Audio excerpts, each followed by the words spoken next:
16강입니다. 책 90쪽입니다.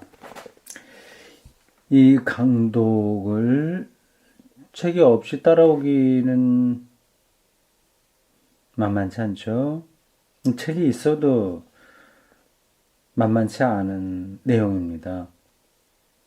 너무 부담 갖지 말고 편하게 들으십시오. 자장가라고 생각하기 좋고요. 정윤수 목사가 부르는 독백 노래, 그렇게 생각하시면 되겠습니다. 제 폴 틸리의 이 악보, 폴 틸리가 쓴 악보를 제가 보면서 노래를 부르는 겁니다. 다 전달이 되지 않아도 괜찮으니까 편하게 들어보십시오.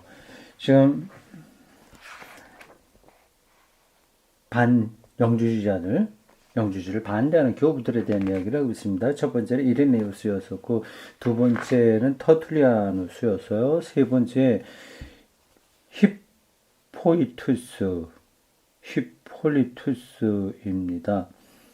보자, 여기 지금 스펠링이 잘못됐네요. L이 하나 빠졌네. 히폴리투스 넣으시면 되겠습니다. O와 Y 사이에 폴리투스 들어가야 되겠네요. 170년에서 235 내지 6년 사이에 있었던 사람입니다. 방크노시스의 신학 계열의 세 번째 인물은 히폴리투스다.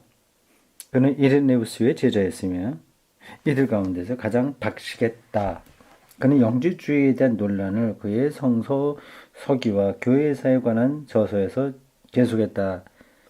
그렇지만 그의 이단과의 싸움은 이레네우스나 터툴리아누스가 싸웠던 이단과의 투쟁이 그리스도교회에서 사는 자 죽는 자의 싸움이었음에 비해서 훨씬 이론적인 싸움이었다. 그렇죠. 이레네우스나 터툴리아누스는 죽냐 사냐고 하는 거예요. 쫓겨나냐 쫓아내냐고 하는 겁니다. 그 싸움에서 지면 이제 교회에서 쫓겨나는 거죠. 근데 히폴리투스 상황에서는 조금 더 좀 자리를 잡고 좀 이론적인 학문적인 싸움이었습니다. 이 세 사람의 신학자들은 고대 교회의 상황을 명확하게 알고 있었다. 세 사람이요. 이레네우스, 터툴리아누스, 히폴리투스입니다. 세 사람 이름 가능하면 기억해 두십시오. 프로테스탄트로서는 로마 체제의 중요한 터전이 벌써 3세기에 이르러서 놓여졌다고 하는 사실을 알아두는 것이 중요하다. 그 가톨릭이 만만하지 않다고 하는 겁니다. 영재주의에 대해서 교회가 직면했던 문제는 권위에 관한 물음이었다. 다시 말해서 올바른 가르침을 갖고 있는 게 성서인가 아니면 영지주의의 비의인가 하는 물음이었다. 비밀스러운 의식인가 하는 거죠. 영지주의가 주장했던 것은 예수가 부활한 뒤 40일간 제자들과 함께 있을 때 영지주의의 철학이나 신학의 내용이 되는 비의를 그들에게 넘겨주었다고 하는 것이다. 참, 그렇게 생각을 할 수도 있죠.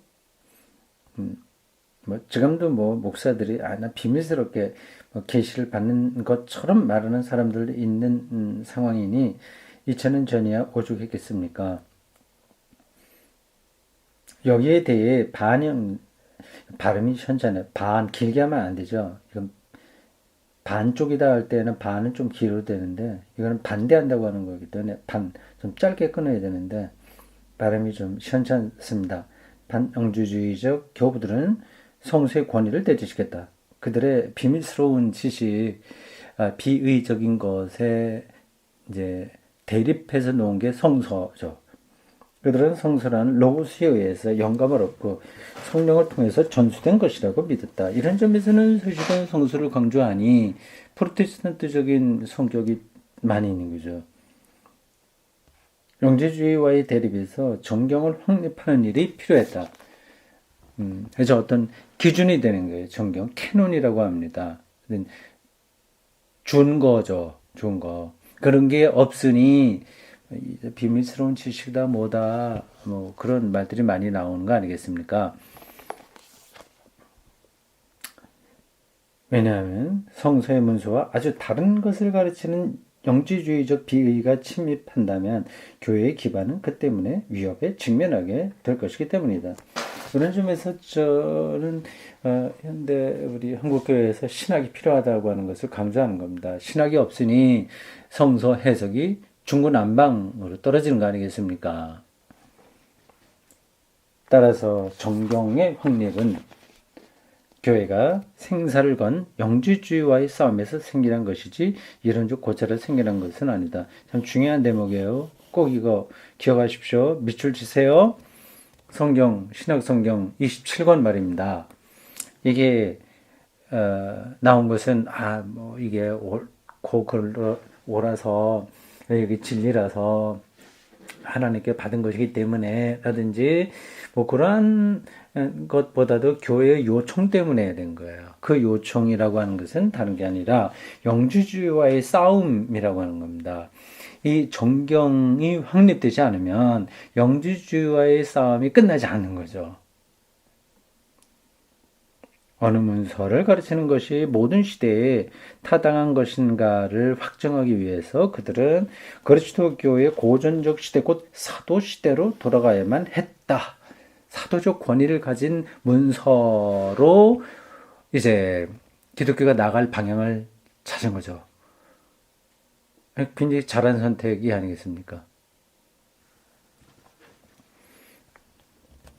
그때에 비하면 현재는 영이 결핍된 시대라고 생각된다.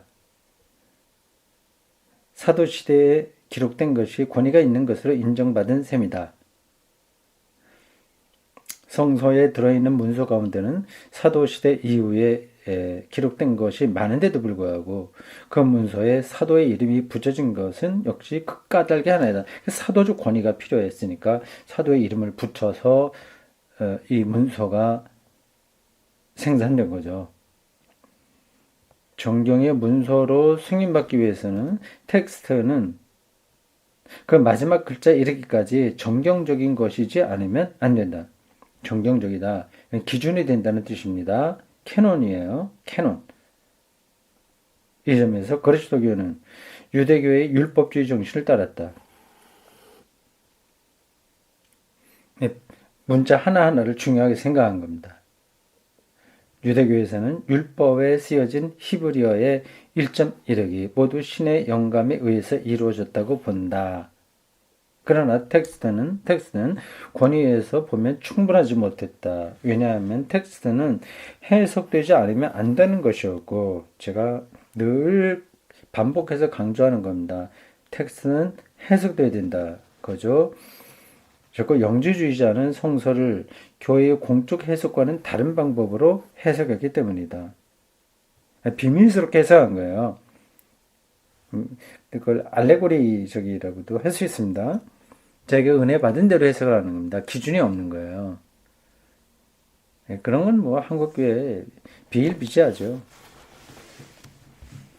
그래서 밑받침이 될 또 하나의 권위가 요구되었는데 그게 바로 전통이라고 하는 것이다. 성서 해석에서 필요한 것이 또 하나 있었는데 그게 전통이라고 하는 것이다. 트레디션. 전통이라는 이 권위가 레굴라 피데이, 신앙의 기준이 되었다. 그래서 전통하면 이제 교회가 들어가게 되는 거죠. 전통을 이어온 기구가 교회니까요. 성서 대신에 이 신앙의 기준의 정경을 결정하게 된 셈이다. 이와 같은 일이 프로테스탄티즘에서도 일어났다. 성서보다는 종교계 이후에 확정된 신앙 고백이 규범이 된 것이다. 캐논이라고요. 규범입니다. 요 지금 이 대목도 설명이 많이 필요한데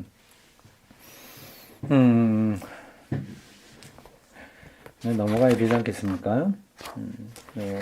너무 여기서 머물러 있는 것도 그렇고 넘어가요. 그러니까 성서로 돌아가자 해서 시작한 개신교인데 또 그 성서보다 다른 전통들이 중심을 잡게 됐다고 하는 겁니다. 뭐 하이델베르크 신조라든지 등등 여러 가지 성서의 근거를 두고 있으나 교회가 고백한 그런 것들이 굉장히 중요하게 다뤄지게 된 거죠. 그건 뭐 어쩔 수 없기도 한 겁니다. 이 레귤라 피데이는 진리의 규범이라고도 일컬어졌으며 사도들로부터 유래했기 때문에 참된 것으로 보였다. 사도의 전통을 계승한다고 하는 것은 장로나 감독의 과제였다. 이 교회의 직제죠. 사제들이죠. 그러나 레귤라 피데이는 아직도 충분히 규정된 것이 아니고 또한 그 가운데 교의적인 것 또는 윤리적인 많은 요소를 내포하고 있었기 때문에 그것을 신조로서 사용할 수는 없었다. 그 까닭에 그것을 다시 한정해서 교회의 가장 중요한 성례전인 세례식에 사용할 수 있는 정식 신앙 고백으로 집약시킬 필요가 있었다. 여러 가지 전통들이 있는데 그걸 하나의 폼으로 하나의 형태로 만들 필요가 있었던 거죠. 이러한 신앙 고백을 기초하는 것이 감독, 주교들이죠. 의 임무였다. 여기에는 물론 감독의 진리를 소유하고 있었다는 사실이 전제되어 있다. 감독은, 주교는 사도의 후계자이기 때문에 진리를 소유하고 있다. 여기에 사도전승의 도구마의 발전이 있다. 사도성이라고 그래요. 사도성, 사도의 전통을 이어온 그런 것들 말하죠. 사도전승은 로마 교회에서 가장 명백히 표명되어 있다. 이게 이제 교회의 본질을 얘기할 때 중요한 요소입니다. 사도성, 뭐 보편성, 단일성, 거룩성, 이런 것들이요. 거기에 이제 사도성인데 그걸 강조한 데가 로마 교회입니다. 로마 교회라고 하는 것은 또 동로마 교회가 있다고 하는 걸 전제하는 거예요. 이레네우스와 터툴리아누스에 의하면 로마 교회는 베드로나 바울로 자신에 의해서 세워진 교회였기 때문이다. 이레네우스는 말한다. 이 교회가 가진 특별한 우월성 때문에 로마 교회요. 모든 국민은 이제 로마 제국 안에 있는 사람들 얘기하죠. 이 교회에 오지 않으면 안 된다. 이 교회는 사도의 전통이 보존되어 있기 때문이다. 교회의 통일성은 권위에 근거한 것이지만 이 권위란 성서와 신앙의 기준과 세례 예식의 신앙 고백과 감독이다. 이제 종합적으로 이제 강조된 거죠. 이 모든 것이 그처럼 이런 식의 확립되었다고 하는 것은 놀라운 일이다. 이제 이런 것들이 가톨릭의 기초가 되는 겁니다. 지금도 다 가톨릭은 이런 거를 그대로 유지하고 있어요. 로마 교황이 이렇게 우리가 볼 때는 좀 이상하지만 여전히 가톨릭계에서 절대적인 존재로 역할을 할 수 있는 것은 다 이런 신학적 교회사적 배경이 있었기 때문에인 겁니다. 이건 무조건 나쁜 건 아닌 거예요. 그런 배경에서 이해될 수 있는 건데 과연 그게 오늘 시대에도 필요하냐 아니냐 뭐 그런 것들은 더 논의가 돼 봐야 되겠죠. 아직까지는 유효하다고 봅니다.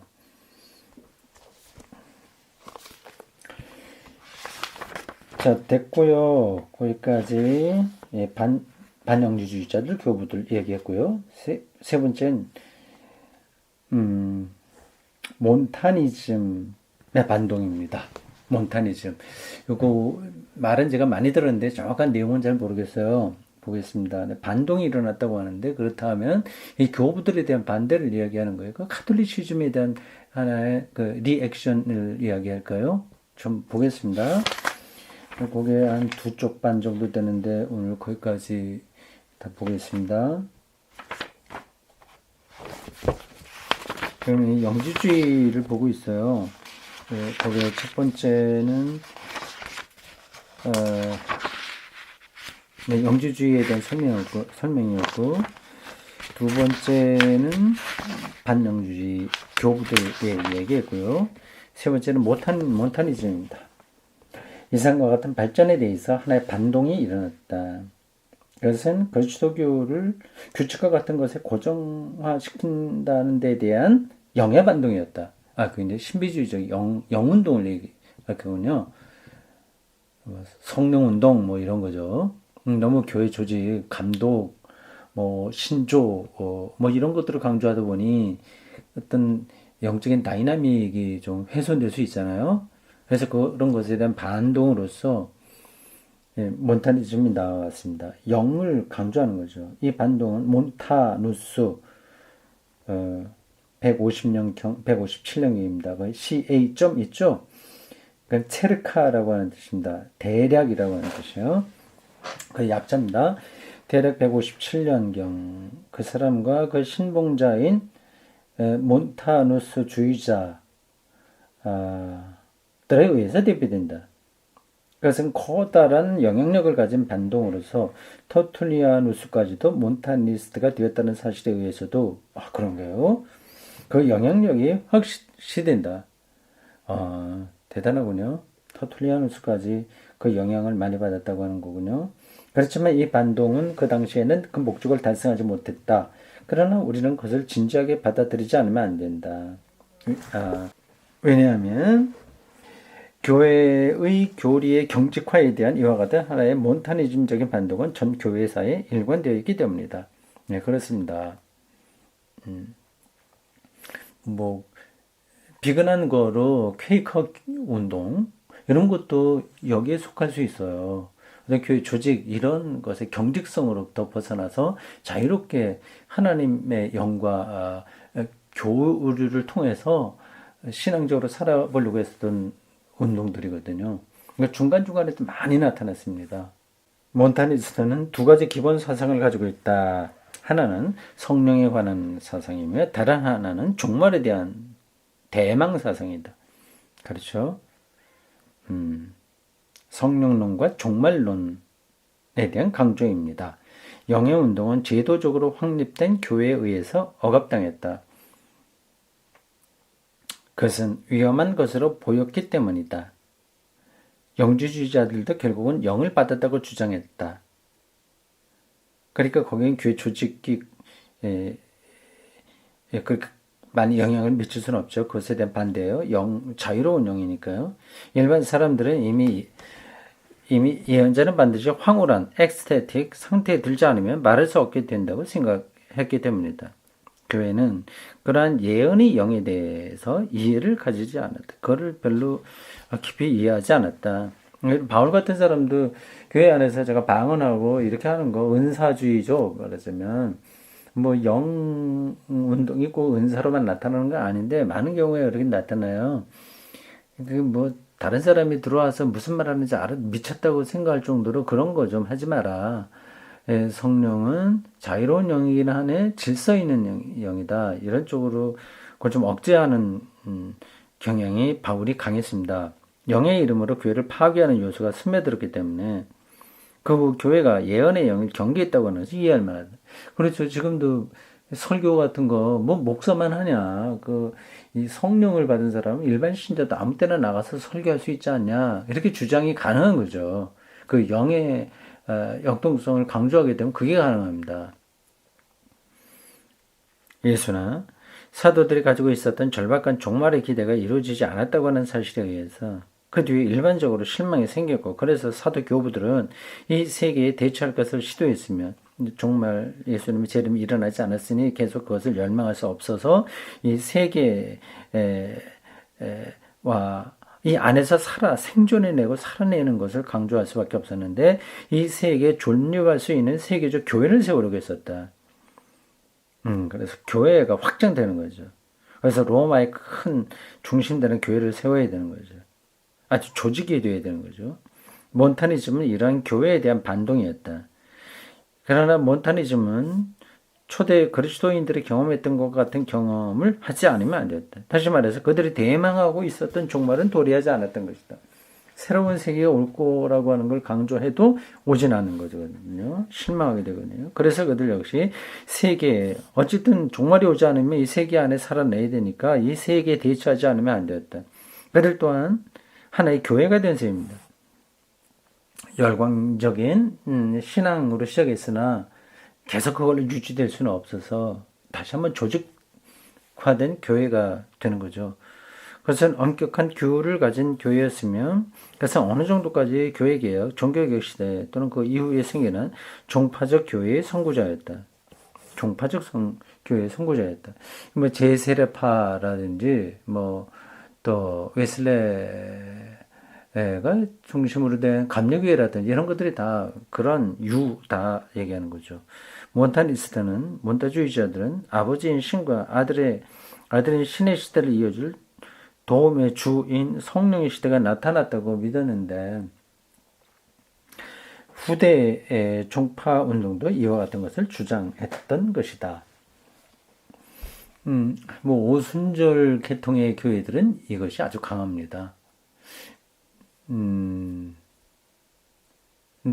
오순절 계통 보통 이제 순복음교회라고 얘기를 하죠. 신사도 운동도 그와 비슷한 성격이 있긴 있는데, 이제 굉장히 강력한 영적인 현상들이 그 모임에 나타나서 사람들이 확 쏠리게 됩니다.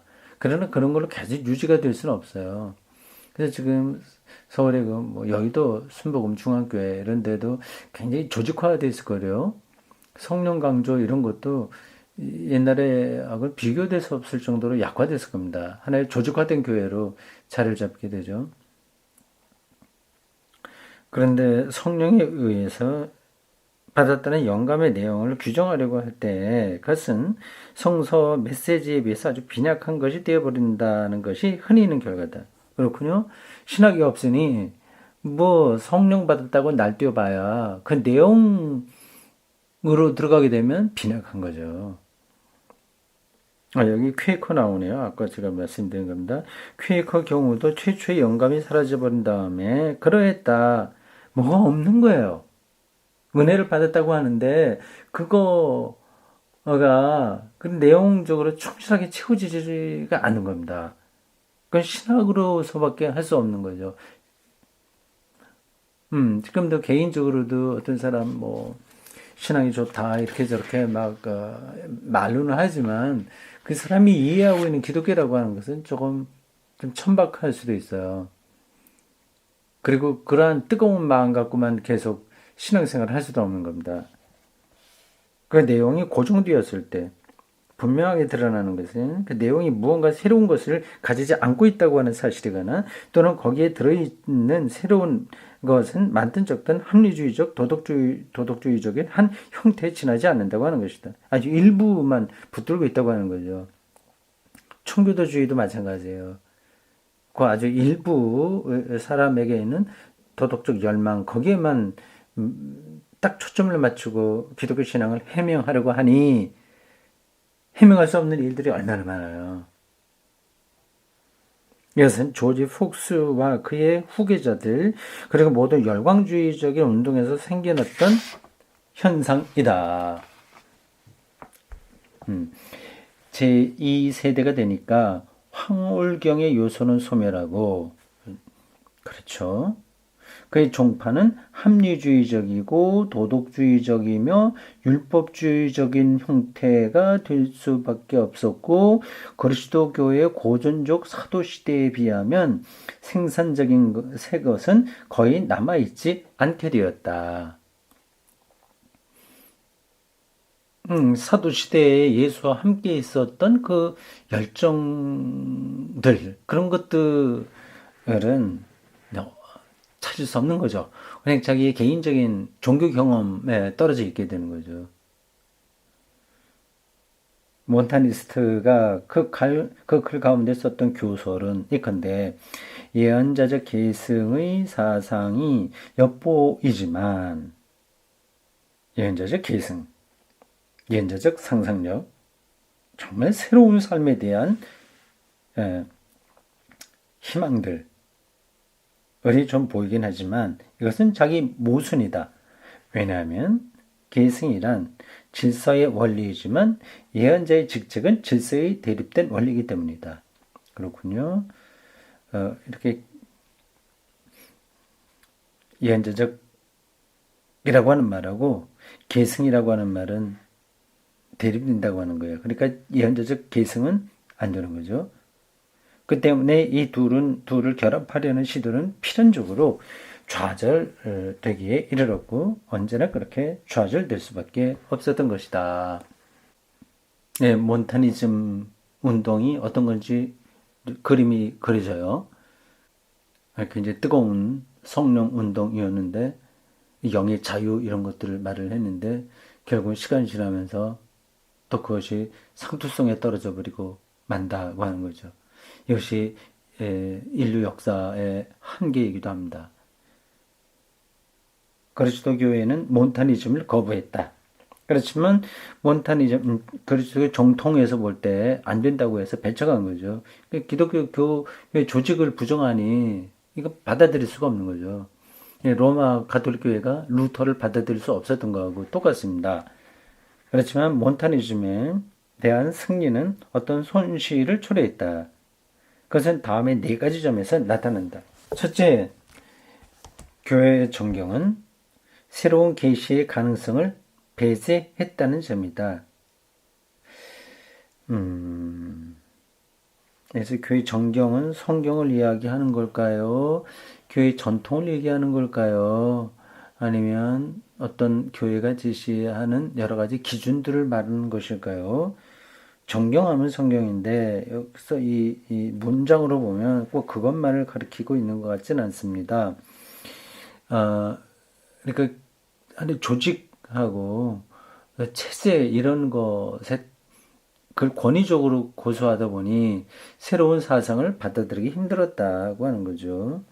그리스도의 기준 아래 서 있지만 새로운 통찰이 생겨날 것이라는 요한복음의 견해는 적어도 그 영향력과 그 의의를 잃어버리게 되었다.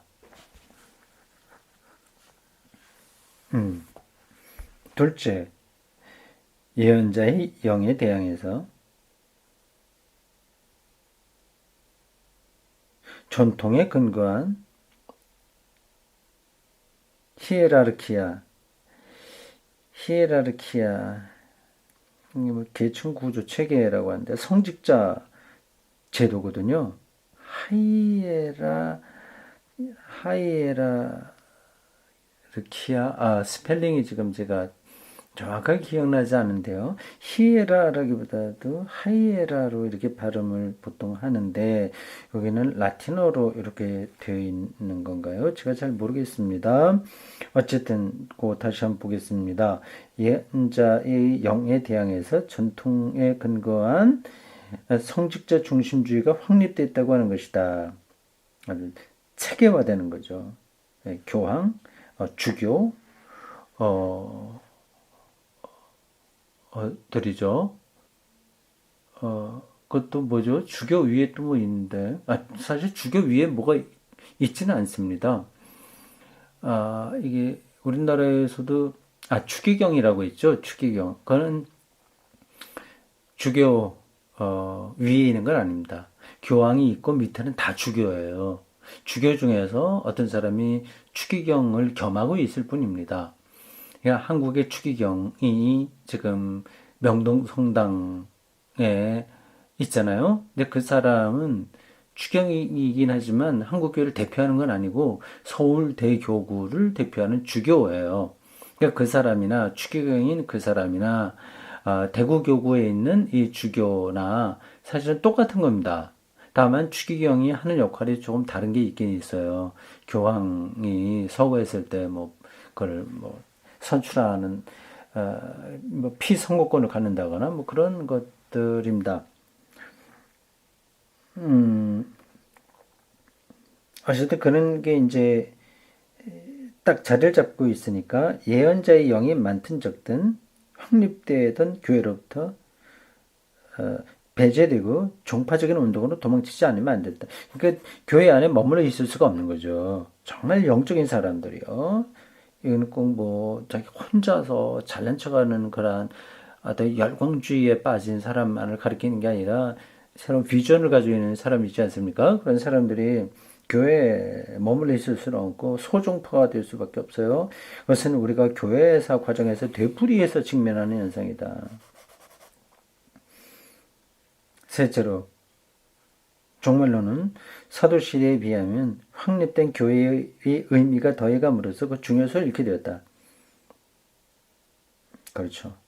이제 교회가 어, 종말에 나타날 하나님 나라를 대신하는 것처럼 이제 받아들이게 돼서 종말론적 그 비전 이게 약화된 거죠.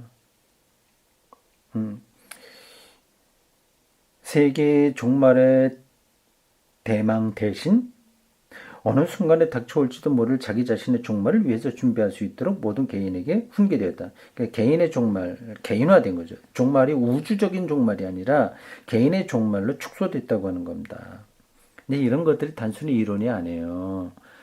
우주론적인 종말을 붙들게 된다면 훨씬 더 인간의 삶이 확장되는 거죠. 그 우주적 종말을 실질적으로 받아들인다면 흑인과 백인의 차이가 뭐가 있겠으며 일본 사람과 한국 사람의 차이가 뭐가 있겠으며 무슨 차이가 있겠어요. 다 하나가 되는 건데 그렇지 않고 개인의 종말로 떨어지게 된다면 이제는 뭐 민족과 민족, 뭐 피부색, 뭐 그리고 성의 차이 이런 걸로 나누어질 수밖에 없습니다. 틸리가 잘 정리해주고 있습니다. 넷째로 몬타니스트의 엄격한 규율이 사라지고 그 대신 교회 안에는 윤리가 점차로 느슨해지기 시작했다고 하는 점입니다. 그래서 나중에 또 윤리와 도덕을 강조하는 종파가 나오게 되죠. 이 점에서도 교회에서는 이러한 신뢰가 반복해서 일어나고 있음을 보여주고 있다. 다시 말해서 엄격한 규율을 가진 작은 종교 단체 발생은 그렇죠. 이런 거 계속해서 나왔죠. 또 공동체 만들어가는 거 말입니다. 이런 발생은 교회로부터 의심의 눈총을 받게 됩니다. 그러나 이 작은 단체도 좀 더 큰 교단으로 커갈 때에 그들이 처음에 가지고 있었던 규율의 힘을 스스로 잃게 되는 것이다.